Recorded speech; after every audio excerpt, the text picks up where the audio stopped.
Hello students, बात करेंगे Allahabad high court के group C group D steno की सैलरी को लेकर। काफी मेहनत आप लोगों ने की है इस सैलरी के लिए, तो काफी बच्चे लगातार कमेंट कर रहे थे कि सर आखिर सैलरी हम लोगों को कितनी मिलने वाली है। तो मैं आपको पूरा एक्सप्लेन करने वाला हूं कि आपकी सैलरी कितनी बनेगी, कितनी सैलरी आपकी कट हो जाएगी एनपीएस के लिए। देखिए, सबसे पहले बात कर लेते हैं स्टेनो वालों की। सबकी मैं सैलरी बताऊंगा, स्टेनो की, ग्रुप सी वालों की और ग्रुप डी वालों की। तो सबसे पहले स्टेनो की, क्यों स्टेनो का ग्रेड पे बहुत ज्यादा है, 2800 के आसपास इसका ग्रेड पे रहता है। अच्छा, इसकी बेसिक सैलरी की बात करें तो इसकी बेसिक सैलरी 29,200 से स्टार्ट होती है। और आपको पता है कि जब आप लोग ज्वाइन करेंगे तो लगभग 42% जो है वो डीए हो चुका होगा। डीए मतलब डियरनेस अलाउंस, महंगाई भत्ता, वो निकलेगा आपका 29,200 का 42% अगर आप निकालोगे तो लगभग 12,264 रुपए के आसपास निकलेगा। और एचआरए आपका होता है हाउस रेंट, तो हाउस रेंट जो है वो लगभग अच्छी सिटी में आपको 1600 से 1800 रुपए के आसपास मिल जाता है। और टीए जो होता है ट्रेवल अलाउंस, ये जो अगर मान लीजिए आप ऑफिस के काम से बाहर जाते हैं तो आपको मिलता है, वैसे नहीं दिया जाता तो मैं इसको इंक्लूड नहीं कर रहा हूं। अगर इन सबको जोड़ लिया जाए तो लगभग 43,000 के आसपास जो है वो आपकी सैलरी टोटल बनने वाली है, जिनकी स्टेनो की है 43,000। थोड़ा सा मैंने राउंड फिगर में बता दिया 43,000। अब इसमें कुछ कटौतियां होती हैं, कुछ आपका माइनस कर दिया जाता है। माइनस क्या होता है? आपका बेसिक प्लस डीए का 10%, इसका 10% जो है वो एनपीएस में चला जाता है और थोड़ा बहुत टैक्स वैक्स भी कट जाता है। तो 29,200 है तो मैं इसको 29,000 ले रहा हूं। और डीए की अगर बात करूं तो 12,000 मैं ले रहा हूं, तो लगभग कितना हो गया आपका 29 और 2 31, 41,000। 41,000 का क्या निकालना है? 10%, तो कितना निकलेगा? 4100। और 100 रुपए आप मान के चलिए, 100-150 रुपए जो है वो स्टेट गवर्नमेंट का टैक्स वगैरह भी कट जाता है, तो 4200 रुपए जो है वो कम कर दीजिए इसमें, उतनी आपकी सैलरी बन जाएगी। तो 12 में 4 का 8 और आपका यह कितना बचा? 3, तो 38,800, मतलब 39,000, 39,000 के बीच में जो है आपकी पहली सैलरी बनेगी। और कभी कभी ऐसा भी होता है कि जब आपके एनपीएस के कागज नहीं बन पाते हैं तो आपको इन हैंड सैलरी ही 43,000 दे दी जाती है, क्योंकि कभी कभी 1-2 महीने लग जाते हैं एनपीएस के कागज बनाने में। तो जब तक एनपीएस के आपके कागज नहीं बनेंगे तो आपको पूरी यही सैलरी दे दी जाएगी। और एनपीएस के कागज बन जाते हैं तब जो है वो थोड़ी सी कम करके दी जाती है, आपकी ये 42-4300 रुपए कम हो जाएंगे और ये आपके फ्यूचर में बहुत ज्यादा काम आने वाले हैं। तो चलिए अब हम लोग सैलरी देखते हैं हमारे क्लर्क की, जो ग्रुप सी वाले बच्चे हैं उनकी कितनी सैलरी हो सकती है। फार्मूला अपना यही चलेगा, basic plus DA plus HRA plus TA.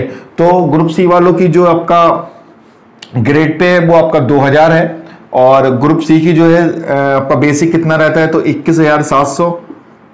और इसका अगर हम लोग 42% निकालेंगे तो लगभग 9,114 निकल के आएगा। एचआरए की बात करें तो लगभग 1600 से 1600-1800 के आसपास रहता है। और यहां भी अगर आप बाहर कहीं जाते हैं तो आपको टीए वगैरह मिलता है। अगर इसका हम लोग टोटल करें तो लगभग 32,500 रुपए इसका बनेगा जाके। और हम लोग इसका अगर एनपीएस देख लेते हैं, एनपीएस में कितना कट लगने वाला है, तो बेसिक प्लस डीए, तो बेसिक हमारा इसका कितना है? 21,700, तो मैं 22,000 ले रहा हूं यहाँ पे।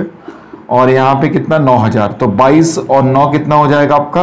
31,000। तो 31,000 का 10% कितना हो गया? 3100। और 100 रुपए और टैक्सेस मान लेते हैं तो 3200 रुपए इसका माइनस हो जाएगा। तो लोग घटा देते हैं हम लोग, ठीक है, 0 0 0 5 में 2 के 12 में 3 के 9, तो लगभग 29,300 रुपए जो है सैलरी बन के आ रही है। मतलब 29,000 के आसपास आपको सैलरी आराम से देखने को मिल जाएगी। अब बात कर लेते हैं ग्रुप डी वालों को।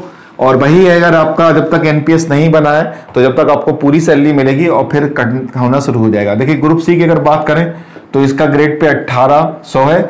कुछ बच्चे कंफ्यूजन है कि 6,000 तो सैलरी नहीं है, तो 6,000 के ऊपर स्वीपर कम परास वालों की फिक्स सैलरी है। बाकी जितनी भी पोस्टें आपकी, चाहे चौकीदार हो, चाहे होटल हो, प्रोसेस सर्वर हो, ट्यूबवेल ऑपरेटर हो, वाटरमैन हो, माली हो, सबकी जो है वो आपके बेसिक जो है 1800 है। और मतलब ग्रेड पे 1800 है और बेसिक जो है वो 18,000 है। और 18 निकालेंगे, डीए निकालेंगे तो 42% डीए निकालेंगे तो लगभग 7,000 के आसपास जो है इसका 18 36 54 72, लगभग आप मान के चलिए कि 7300 रुपए के आसपास इसका डीए निकल जाएगा। और एचआरए इसको 1500 से 1600 के आसपास अगर अच्छी सिटी में है तो। और टीए जो है वो आपका डिपेंड करेगा कि अगर बाहर आप जा रहे हो तो 18 और 7 25 और एक ये 2000 इसको मान लेते हैं, 25 2 लगभग 27,000 रुपए के आसपास टोटल सैलरी बनेगी। अब इसमें कट कितना होगा? तो 18,000 प्लस ये 7,000 मान लेते हैं हम लोग इसको, तो 25,000 का 10% कितना हो गया 2500, और बाकी टैक्स वैक्स मान लेते हैं तो 200 रुपए टैक्स मान लेते हैं, तो कितना हो जाएगा 2700 रुपए। अब आप लोग ये मत कहना कि 200 रुपए टैक्स आपने मान लिया है तो 100-150 रुपए टैक्स लगभग सबके बराबर ही लगता है। मैंने यहाँ पे 25,000 माना है तो 100-200 रुपए बढ़ा लिए, वो सब चलता है, ठीक है, 100-200 चलता है। तो 2700 माइनस कर लेते हैं, तो 0 0 10 में 7 गया 3, और यहाँ पे आपका कितना हो गया 6 6 में से 2 गया 4, और यहाँ पे कितना, तो 24,300 रुपए, लगभग 25,000 के आसपास जो है आपको एनपीएस कटने के बाद मिलेगा। और एनपीएस नहीं कटा तो आपको लगभग 27,000 रुपए देखने को मिलेंगे, और कट गया तो लगभग 24 से 25,000 रुपए आपके हाथ में आएंगे। उम्मीद है कि सब कुछ आपको क्लियर हो गया होगा सैलरी को लेकर।